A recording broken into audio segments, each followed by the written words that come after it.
Although the Vikings took much of Britain by military force, did you know that the most impactful changes in England came from the political and social implications of the Viking conquest?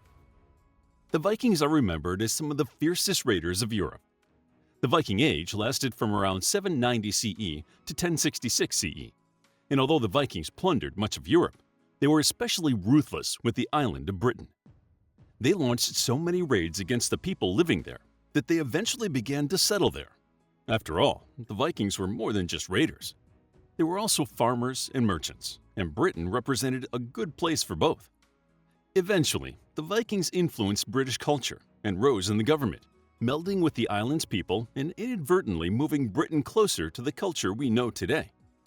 But who were the Vikings? The Vikings can be a little difficult for historians to place.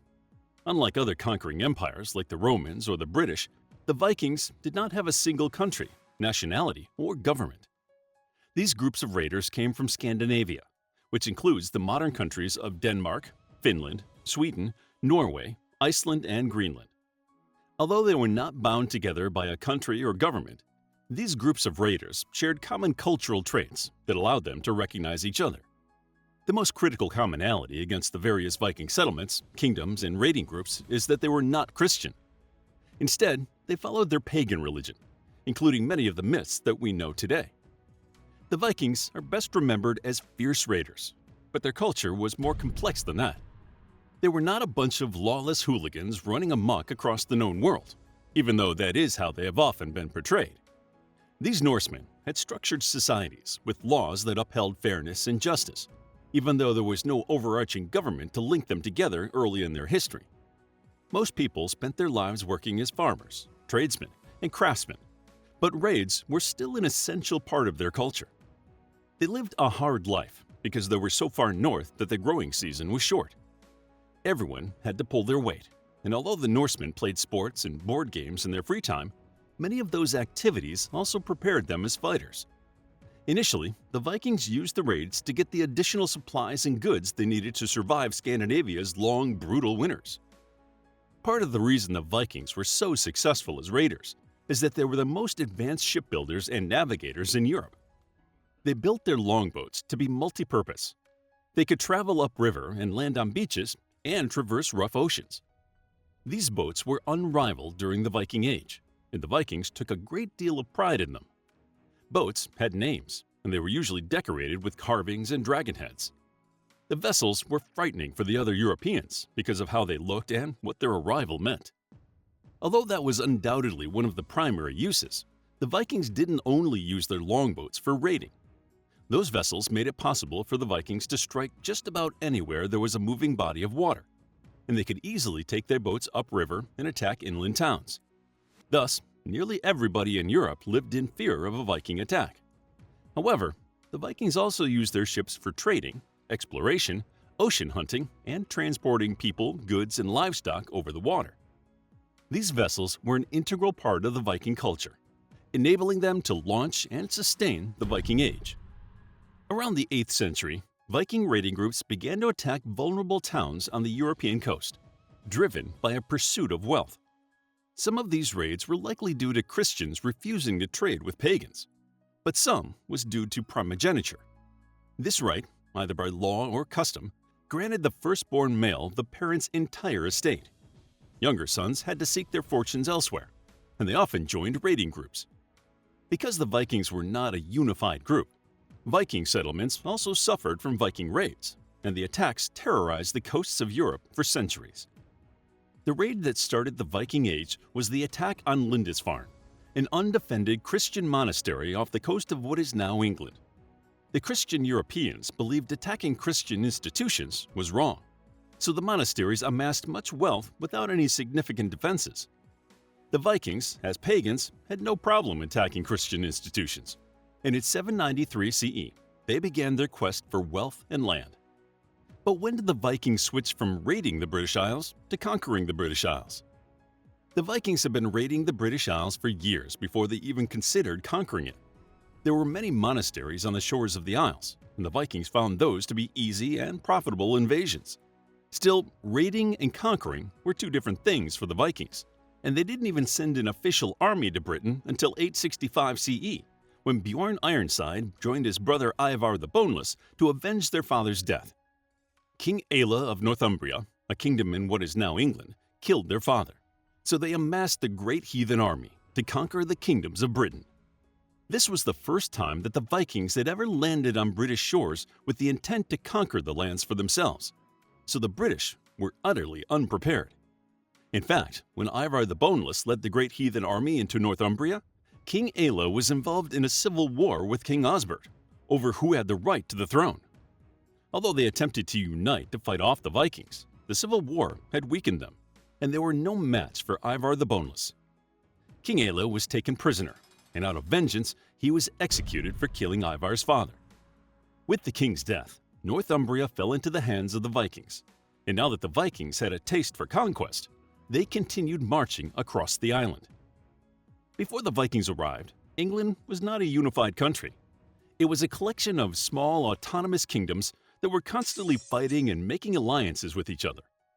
The people had never had to unite as one nation before, and no one kingdom was strong enough to stop the great heathen army. Ivar the Boneless changed the course of British history by conquering and uniting the northern, eastern, and central parts of England into the Danelaw, now northern and eastern England. He even plundered as far north as Scotland and then crossed into Ireland to settle in Dublin. Although historians believed Ivar the Boneless died peacefully in Dublin sometime in the 870s, the great heathen army marched on, conquering more British kingdoms into the Norse state of Danelaw. Finally, the kingdoms of Wessex and Mercia joined together against the Vikings. At the time, Wessex was led by King Alfred the Great. Like the other British kings, King Alfred tried to hold off the Vikings, and at first, it seemed like he would suffer the same fate as the other kings. The Vikings successfully drove him out of Wessex, but King Alfred was resilient. He gathered up an army of local men to fight off the Vikings, and he successfully stopped their march at the Battle of Edington in 878 CE. His victory made him one of England's greatest monarchs, and his grandson would eventually become the first king of England. Some historians even think that King Alfred the Great was the basis for the King Arthur legends. There is no conclusive evidence of this, but it is clear that King Alfred stopped the Vikings in their tracks, something the people of Britain were ecstatic about. Even the greatness of King Alfred could not hold back the Vikings forever, though. There were many skirmishes between the Vikings and the British during the Vikings' years on the island. The Danelaw allowed the two societies to intermingle, and the island's culture began to change as the two groups interacted with each other. The Vikings could not take the English throne until late 1013 CE, when Sweyn Forkbeard claimed the throne as the conquering ruler. Sweyn was born around 960 CE, spending most of his life chasing after thrones. Around 986 CE, he took the Danish throne from his father by force, but he lost the throne to another usurper named King Eric of Sweden, while Sweyn Forkbeard was trying and failing to capture London. He did regain the Danish throne after Eric died around 994 CE, but being the king of Denmark was not enough for him.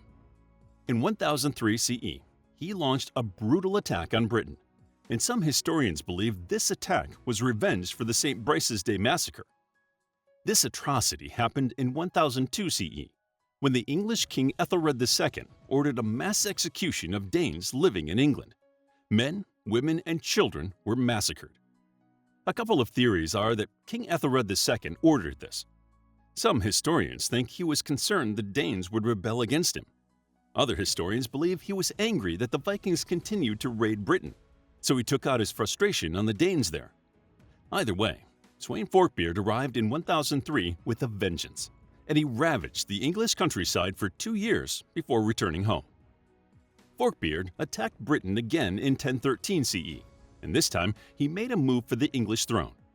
King Ethelred II had proven to be a feeble king, and the local lords joined with Forkbeard instead of fighting for the defense of their king. London finally fell to the Viking invaders, and Sweyn Forkbeard was crowned the King of England on Christmas Day 1013 CE. Unfortunately, his reign was short, for he died 5 weeks later. King Ethelred II reasserted his right to the English throne, but Sweyn Forkbeard would not be the last of the Viking kings. In 1016 CE, Edmund Ironside was crowned the King of England after his father's death, and he led his troops against Canute the Great in the Battle of Ascendun. Canute was the son of Sweyn Forkbeard, and he seemed to have a little more luck than his father had. Canute definitely won the battle, but he agreed to divide England with Edmund. A few short weeks later, Edmund died, and Canute became the sole king of England. This victory did nothing to soothe the tensions between the British and the Vikings, and in 1066 CE, there were two other significant battles between these two groups. The Battle of Fulford was first. A series of fights culminated in a horrendous English military blunder. The walls of York were strong enough to protect the English from the Viking forces, but they chose to come out from behind the walls and face the Vikings on the open battlefield. Needless to say, it was a disaster for the British. However, the British weren't done fighting yet.